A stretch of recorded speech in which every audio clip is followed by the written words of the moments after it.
Con un nutricionista, Ignacio Lillo. ¿Qué tal, Ignacio? Bienvenido. Hola, buenos días. Bueno, eso es un hecho porque lo dicen los datos del Ministerio de Agricultura, que se ha reducido mucho, el 50% en los últimos años, el consumo de pescado, y estamos preguntando, y algunos nos dicen que consumen el mismo pescado, pero otros que no, que han reducido su consumo. ¿Esto puede tener algunas consecuencias en nuestra alimentación, en nuestra dieta? Sí, por supuesto, es una muy mala noticia, ya que el pescado es fuente de proteínas de alto valor biológico, lo que quiere decir que tienen unas proteínas de muchísima calidad.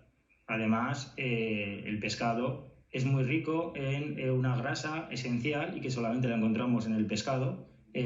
Su nombre lo dice, ácidos grasos esenciales, es la famosa grasa omega 3, muy antiinflamatoria, muy interesante en el desarrollo infantil, muy interesante en la prevención, por ejemplo, de enfermedades cardiovasculares de todo tipo, y muy importante en todo lo que viene a ser las patologías mentales, ¿vale? Es decir, prevenir pérdida de memoria, prevenir demencia, prevenir Alzheimer.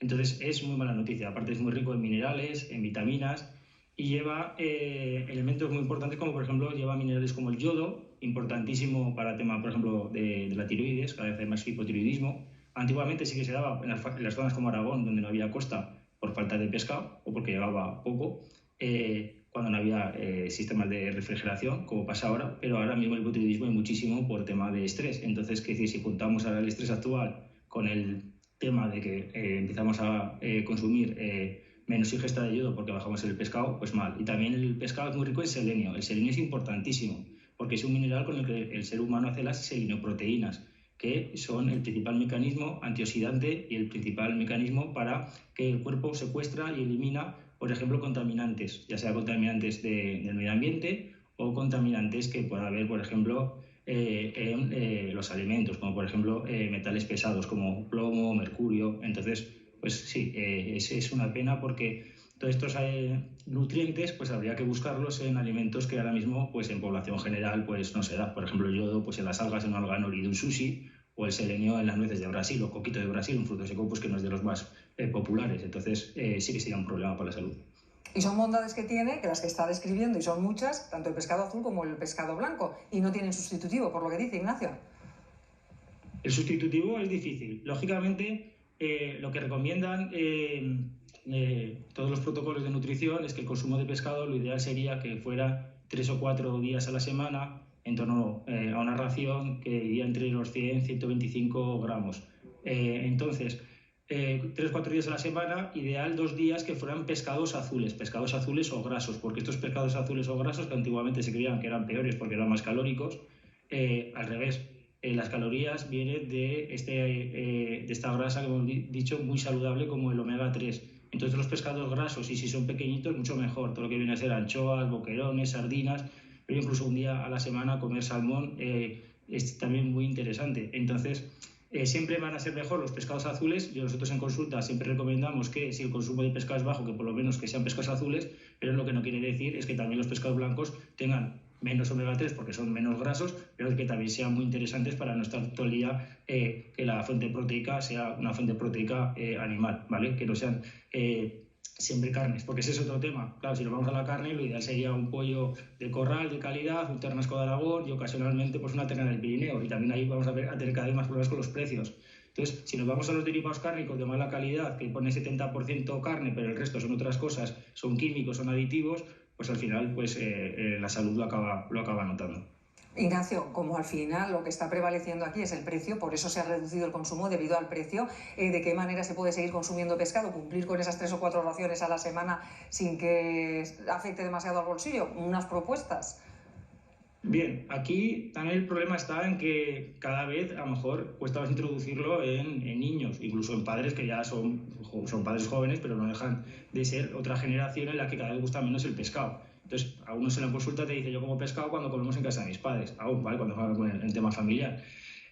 Aquí se puede ahorrar de distintas formas. Al que le guste el pescado congelado, se puede comer pescado congelado. Y aunque vea alguna oferta de conservas, pues también se puede ir a las conservas. Conservas, principalmente las mejores serían las de bote de cristal, pero incluso también las de lata, pues podrían ser interesantes. Latillas de sardinas, boquerones, caballa, melva.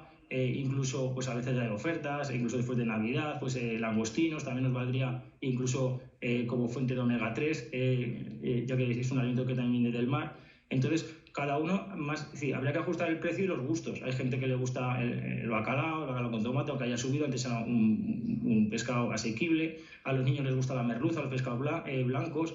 Está también el fletán o el jalibú, que es lo mismo, que es un pescado blanco, pues que en principio es más barato que la merluza.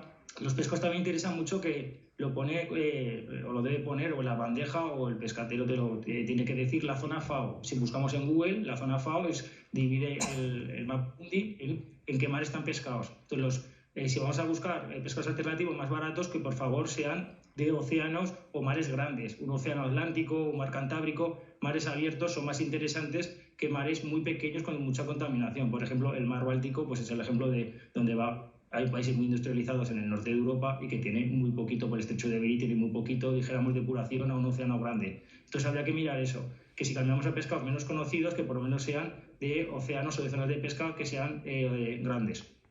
Pues Ignacio Lillo, muy útiles todas esas sugerencias y consejos. Muchas gracias por haber estado hoy en Aquí y Ahora. Un saludo. Un saludo. Bueno, Eva, podemos tener en cuenta estas propuestas que son más económicas ¿no? que otras y que mantienen las propiedades nutricionales intactas.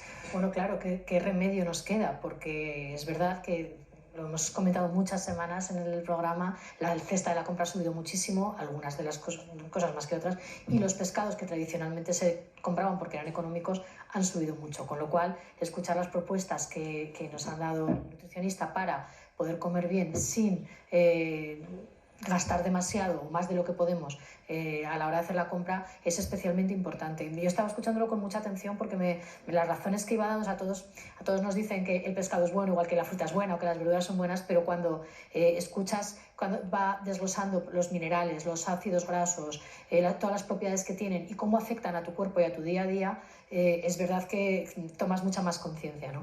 Y estaba pensando en los estudios, en un estudio que hizo Anesbad hace un par de años que relacionaba la pobreza con un mayor índice de enfermedad y salud, que decía que las personas que menos nivel adquisitivo tienen comen mucho menos carne, pescado y verduras, sufren mucho más de obesidad y de muchas otras patologías derivadas precisamente de una mala alimentación.